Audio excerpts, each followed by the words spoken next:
Greetings, friends, and welcome to the woods. Today, I want to answer a few questions about emotional energy, which were presented to me not all that long ago. And I have put the question out and I have received an answer in. I've rolled it around in my mind a little bit, and two questions. The first one is about guilt and shame, because I've talked about it being a positive force. And there are some people who just cannot imagine how it could possibly be used in any way to be a benefit. I think I've answered this one before. I'm going to repeat myself. Like fear, it needs to be used in very small incremental doses by you, for you, to course correct your action back to doing what you have agreed within yourself that you want to do. So, say you want to learn how to cook. So every week you're going to do a different recipe and you're going to learn that recipe.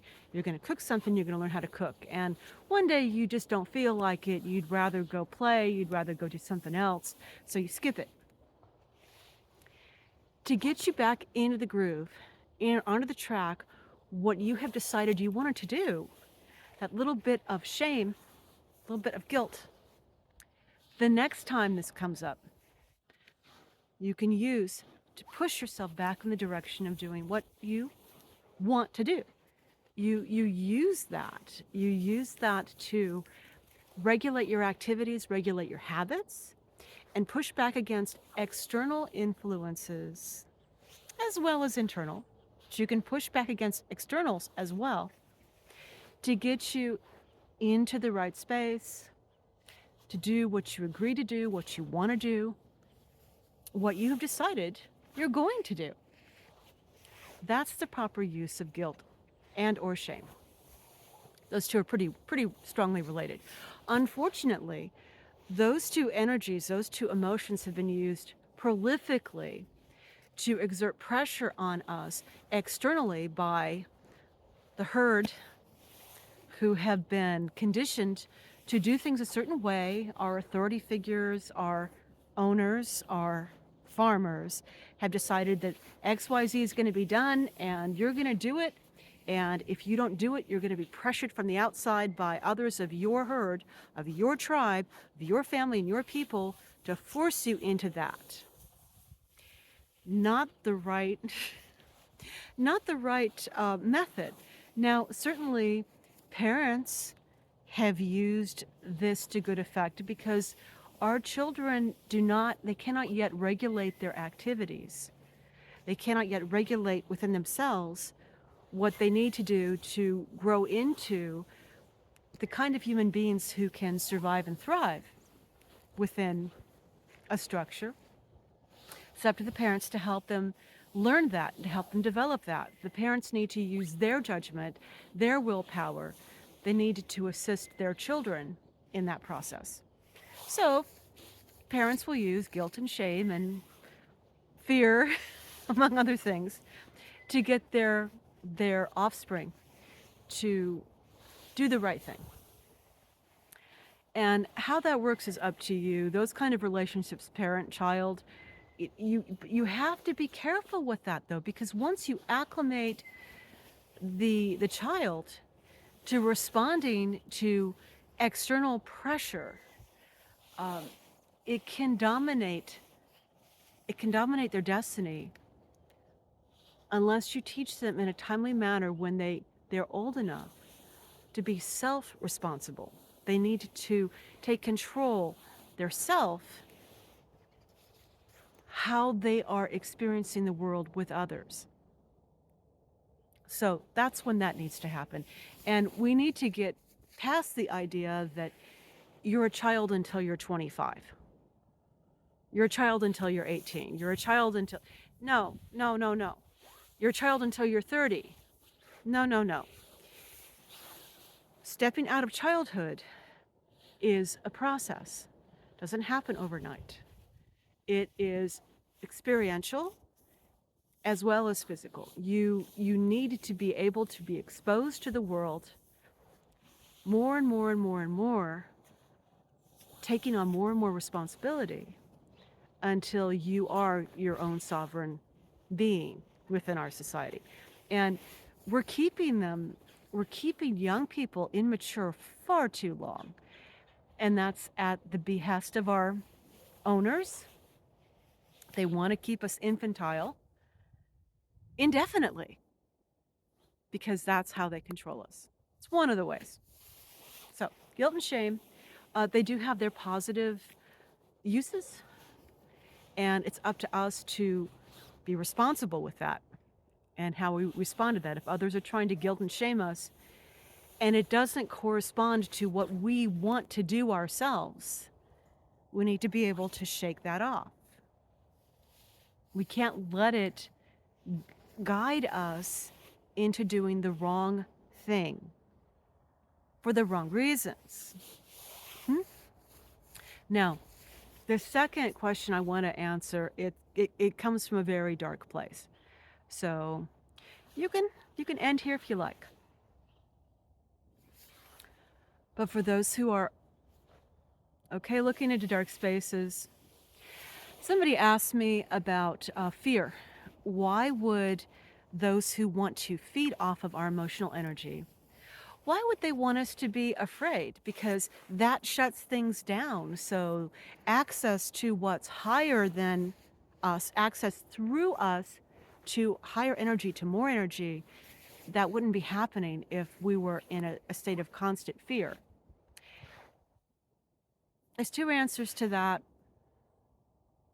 Answer number one is they spike anxiety, they spike pain before fear locks that energy in.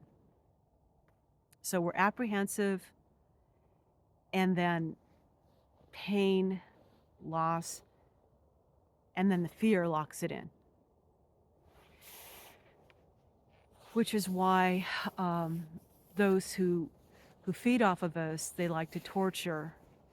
They go back and forth with the torture fear. There's another component to that.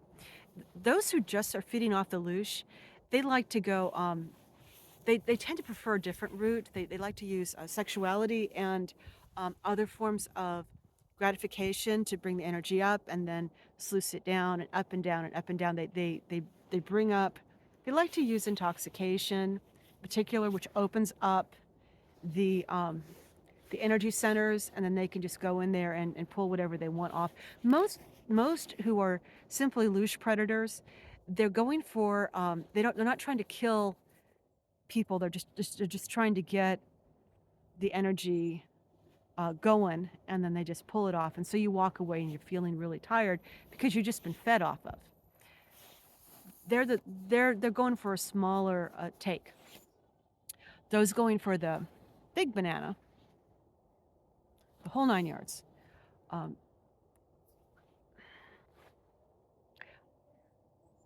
Okay, I'm going to go ahead and share this, but many times they're not those who are going after humans in that way. They're not just going for the energy. So they want the emotional. They want it trapped in the cellular tissue in the body because they're consuming products that come from the body or pieces of the body itself. So what they want to do is create pain, which breaks through fear. It pulls energy in because that's an emergency situation. The body is desperately trying to salvage its existence. So the anxiety to build up the energy, and then pain to pull in huge amounts of energy, and then fear locks it in. It locks it into the cellular tissue, which can then be harvested for trade or immediate utilization. It's something that they seek from us, and they've used to good effect to empower themselves, but also to make currency. They've used us as currency. So there's your answer. That's why they're going for fear. That's why they're okay with fear, because yeah, it cuts us off from source, but pain opens that back up again because we're trying to pull down energy to survive, and then fear locks it into our body for later harvesting. I hope that answers all the questions I need to answer for today. I've been sitting on that for a while because it's a dark topic. I don't really like to gaze too long or too deeply into those spaces, but neither am I afraid to see what's there. We've all been living with this reality for a very long time, even though it's been under our nose and we've been unaware of it. Those who stumble onto it usually are not permitted to speak, or if they do speak, they're removed or discredited. But we're reaching a time when all of this is coming out. We are seeing, we're going to see what's our true history is, what's really there, what our role has been up till now, and we're going to get to decide from here on out what our reality is truly going to be. And welcome to the woods.